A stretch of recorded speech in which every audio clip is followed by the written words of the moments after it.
บ้านเฮาเป็นจังใดน้อจากไปหลายปีใจพี่คิดฮอดแท้น้อคิดฮอดเด้ทั้งแม่พ่อป่านนี้น้อจักอยู่จังใดลูกอยู่แดนไกลหัวใจคิดฮอดบ่หายได้ยินฝ่าห้องยามใดวันไว้อยากคืนบ้านนานอนตูมผ้าห่มใจกังวลอยากเมื่อบ้านนาแต่ยังบ่สิ้นพลาจำเป็นนะต้องได้อดเอาสำบายดีบ่มีแห้งทุกคนอยู่ตี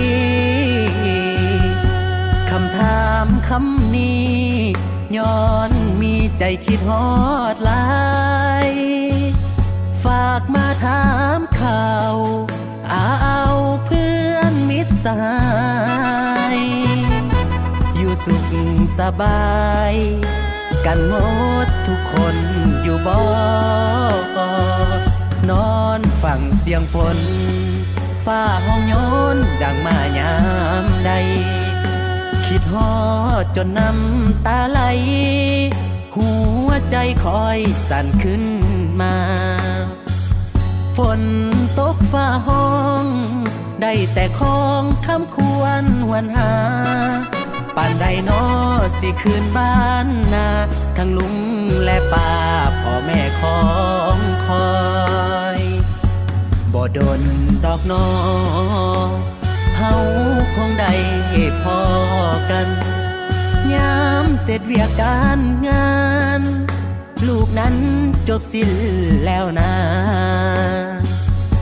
สิหวนคืนบ้านคืนถิ่นฐานที่เคยอยู่มาแต่วันนี้บ่สิ้นพลาหัวใจอ่อนลา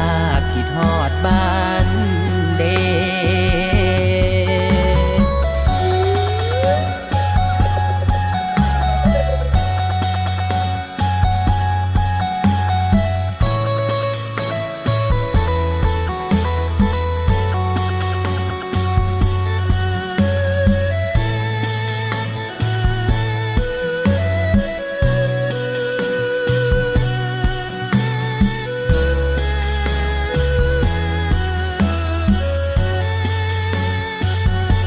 บ่ดนดอกน้อ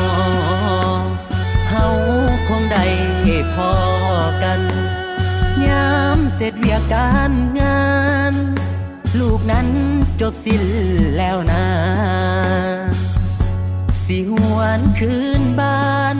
คืนถิ่นฐานที่เคยอยู่มาแต่วันนี้บ่สิ้นพลาหัวใจอ่อนลาคิดฮอดบ้านเด้